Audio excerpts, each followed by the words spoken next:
Mga kapatid, isang mapagpalang umaga po sa ating lahat. Paari po ba natin palakpakan ng ating Diyos sa buhay?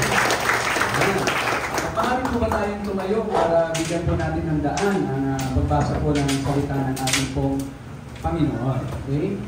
So, sabi dito po sa ating babasahin, mula po sa aklat ng Romans chapter 12, verse 1 and 2, ayan, nakalagay po dito. Ang version po natin na ginamit ay New International Version. Nakalagay po dito mga kapatid, kung meron po kayong Biblia yung hawak, therefore, I urge you, brothers and sisters, in view of God's mercy, to offer your bodies as living sacrifice, holy and pleasing to God. This is your true and proper worship.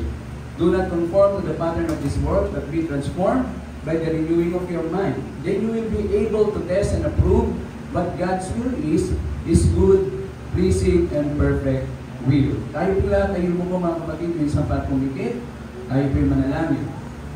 Panginoon Diyos, aming Ama na nasa langit, sa umagang ito, kami po ay nagpapasalamat sa alam po namin na niloob po na kami po ay makarating sa lugar na ito. Salamat po o Diyos sa pamamagitan po ng pagpatnubay ng iyong banal na Espiritu. Inaangkin po namin ng malaya niyong pagkilos. Dalangin po namin ng mga bagay na aming po mapag-uusapan sa umagang ito, Panginoon, ay maging pagpapala po sa bawat isa. Sa iyo lamang ang kaluwalhatian, sa tanging pangalan ng aming pong Panginoong Hesus. Amen. Amen. Sige po, maaari na po umupo muna ang lahat. Okay, again, magandang umaga po sa ating lahat.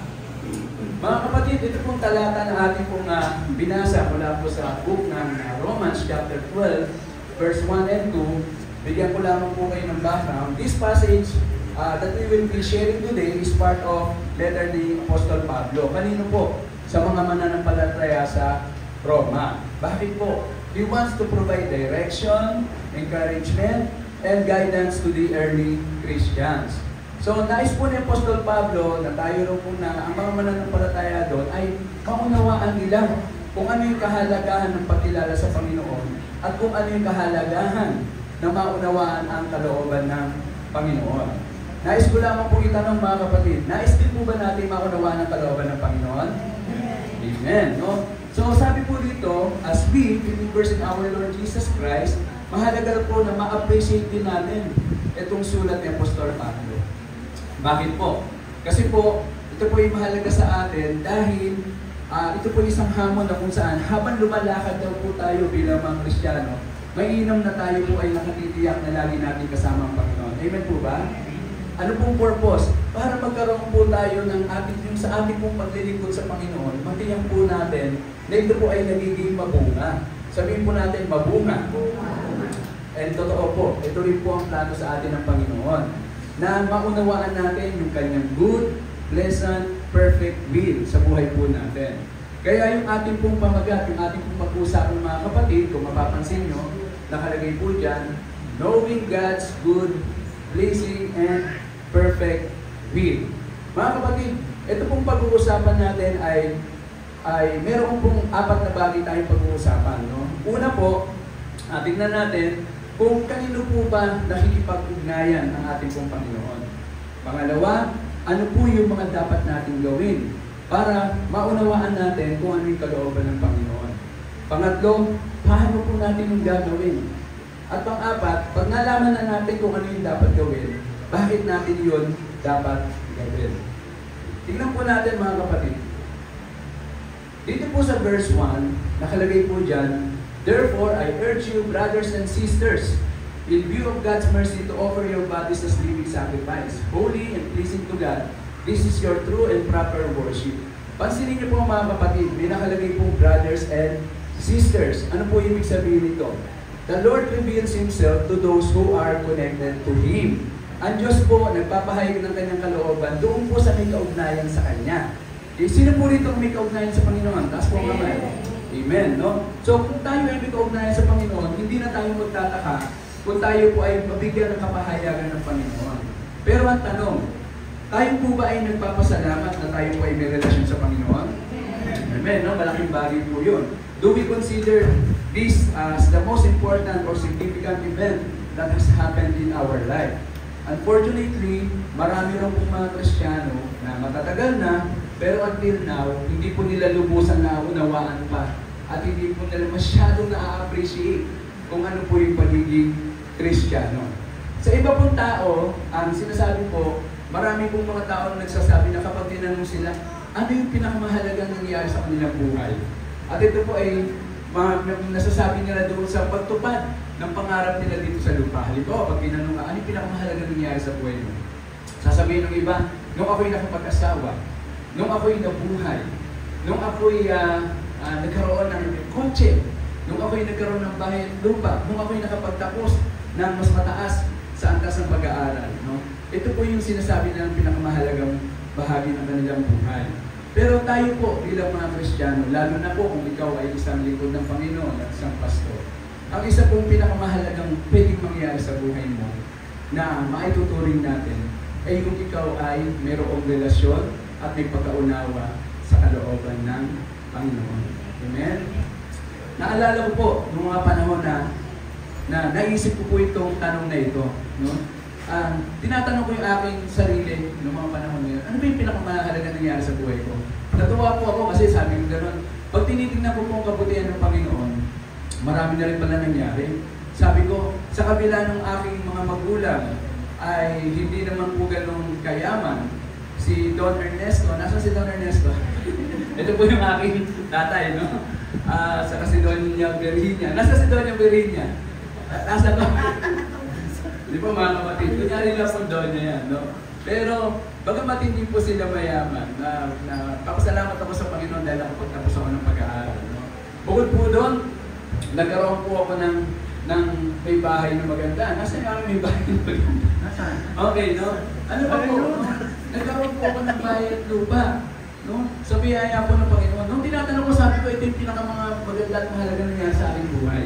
Pero nung nakakilala po ako sa Panginoon talaga, tapos habang lumalago po ako, no? Salamat po, meron po tayong lingkod ng Panginoon sa katawang po ni Pastor Gani na matyaga po nag-guide sa atin. No?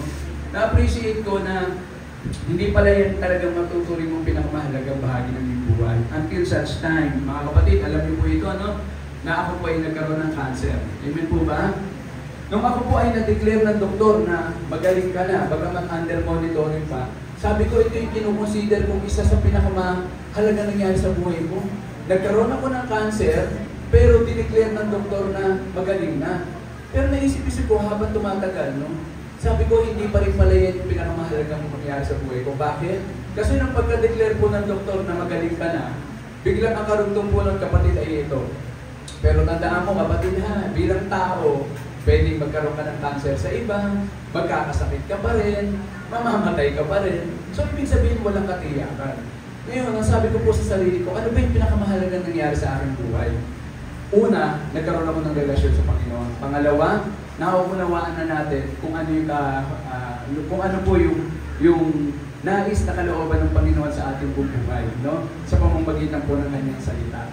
Kaya uulitin ko, dito po sa ating binasa, brothers and sisters, pinakamahalaga po na ang Diyos nagpapahayag, kanino po? Sa meron pong kaugnayan sa Kanya.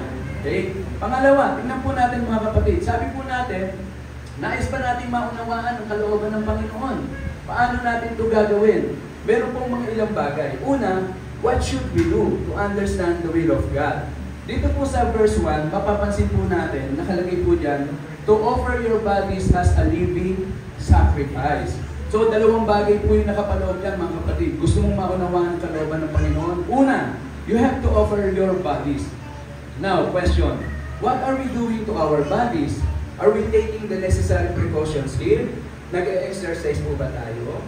Gumagamit po ba tayo? Kumakain po ba tayo ng mga tamang pagkain? Meron po ba rin itong mahilig magpuyat? Manood ng Batang Quiapo?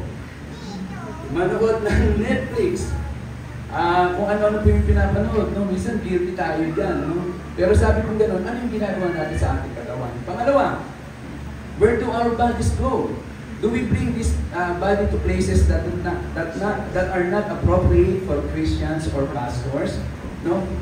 Yung upang katawan natin ay napupunta ba ito sa mga lugar na hindi naasahan sa isang Kristiyano? Hindi ko na po i-detalye, no? Hayaan po natin ang Diyos ang mangusap sa atin at magpaalala, oh anak, hindi ka dapat nandiyan pero bakit ka nandiyan?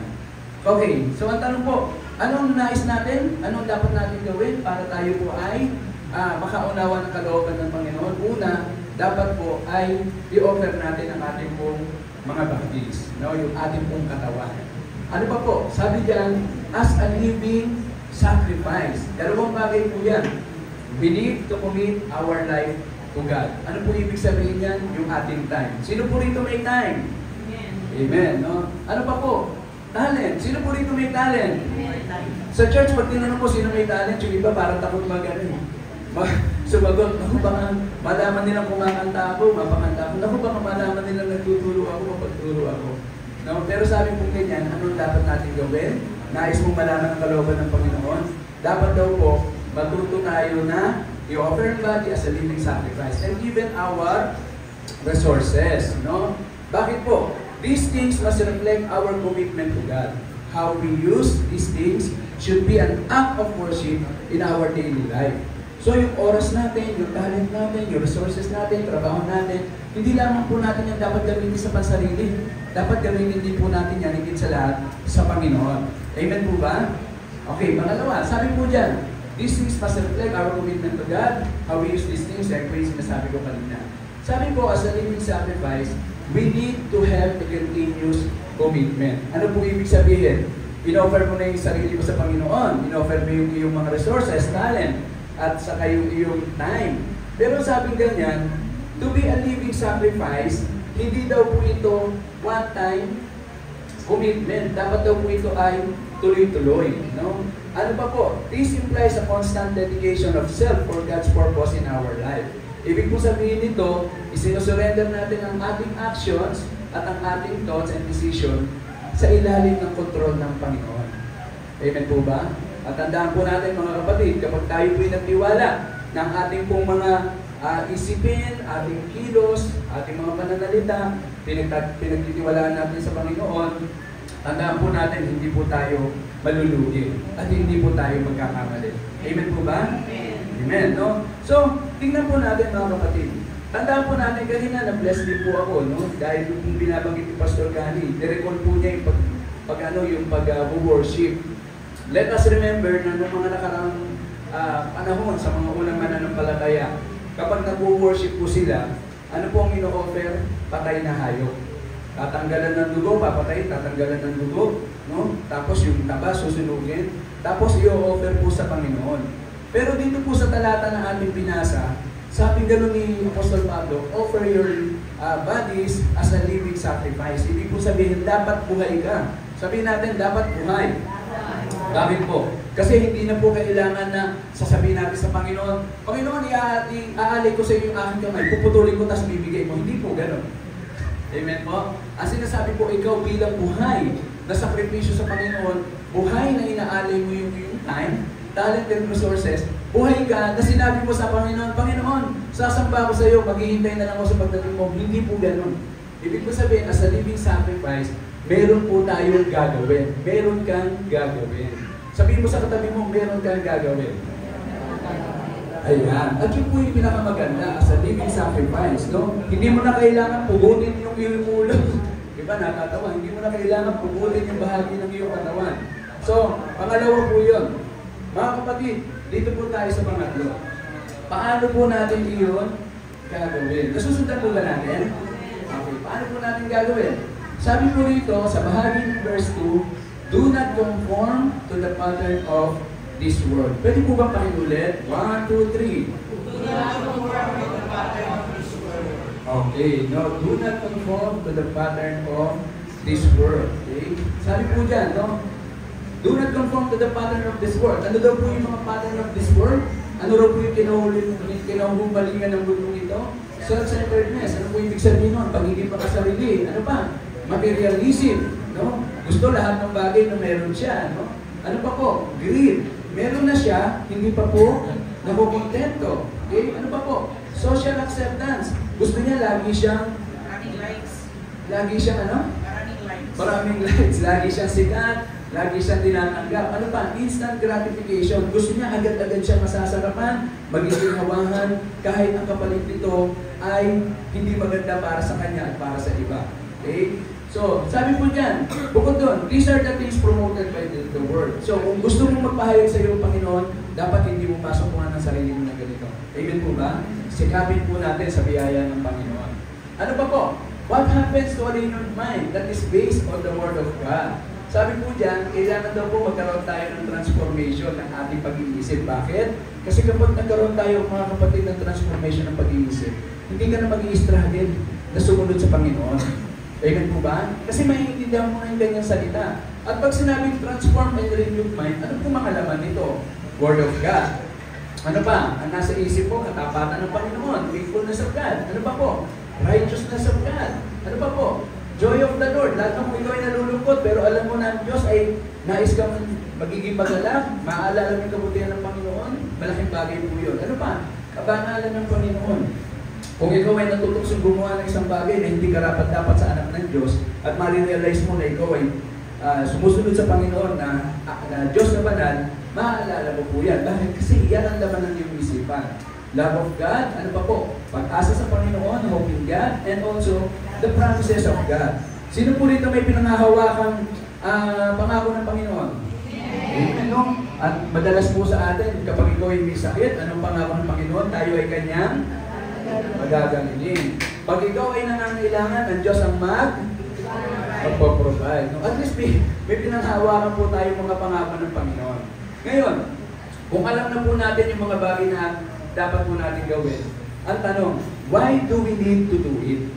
Bakit daw po natin kailangan gawin? Ano yung kailangan gawin? Tandaan po natin, ang main themes po ng Romans 12 and 1-2, sabi niya Apostol Pablo, dapat magkaroon tayo ng, matuto tayong mag-sacrifice. Ito na po yung binanggit natin. Ano pa po? Magkaroon tayo ng transformation. So, dalawang bagay. Sacrifice and transformation. Bakit? Wala pong silbi mga kapatid. Kahit ikaw ay mag-sacrifice, kung hindi ka naman nabago, wala pong silbi yun. Agree po ba kayo sa akin? Amen. No? So, kailangan, meron pong pagbabago. Pero ang tanong, bakit natin kailangan gawin yun? Sabi po rito, sa verse 2, do not conform to the pattern of this world, but be transformed by the renewing of your mind. No? Bakit po? Sabi po dyan, okay? Ayan po. Then, you will be able to test and approve what God's will is, His good, pleasing, and perfect will. So, yun po pala yung layunin natin para malaman natin ang kalooban ng ating pong Panginoon. Eh, marami pong mga tao ngayon, mga kapatid, nagtatanong, ano kaya ang kalooban sa akin ng Panginoon? No? Ano kaya ang nais sa akin ng Panginoon? Okay? So, tingnan natin mga kapatid, no? Malaking bagay po na kung nais mong malaman sa ating pong pagtatapos, kung nais mong malaman ang kabutihan ng Panginoon, tandaan po natin, hindi po siya madali, pero kaya pong gawin. Pero meron ka pong gagawin na bahagi mo para gawin din ng Panginoon yung kanyang bahagi. Amen po. Ano daw po yung bahagi? Number 1, dapat po i-sacrifice natin ang ating katawan. Huwag po tayo kung saan ginagamit yan. Kaya nga po malaking hamon na hanggat maaari, every Sunday, nakaka-attend po tayo ng gawain sa prayer meeting, sa ating po mga Bible studies. Napakalaking bagay po yun. Kasi doon po tayo mahuhubog. And unti-unti, matatransform po ang ating pong isipan. Napakalaking bagay po yun. Especially sa mga challenges na inaharap po natin, mahirap po talaga sa panahon ngayon na maraming ingay tayo naririnig. Pero bilang mga Kristiyano, napakahalaga po na maunawaan po natin ang kalooban ng ating Panginoon. Amen po ba? So, mga kapatid, tayo pong minsan pa ay tumayo at magpasalamat po tayo sa Panginoon sa mensahe na ating pong tinanggap. Hallelujah. Panginoon Diyos, maraming salamat po sa biyaya ng iyong salita. Tuloy nga po na nais mo na kami ay makaalam ng iyong mabuti, kalugod-lugod at ganap na kalooban sa amin. Madalas, Panginoon, lalo na sa panahon ngayon, marami kami naririnig, minsan nalilito kami, pero sa pamamagitan ng iyong pangako, ng iyong salita, kung kami magbabad sa iyong presensya, malaking bagay po na kami po ay magagay ng iyong presensya, ng iyong banal na Espiritu at ng iyong salita. Nais namin ang kinin, Panginoon, ang iyong kalooban sapagkat alam namin na sa iyong piling ay mayroon pong katiyakan. To you all be the glory sa pangalan ni Jesus. Amen. Amen. Maraming salamat po mga kapatid.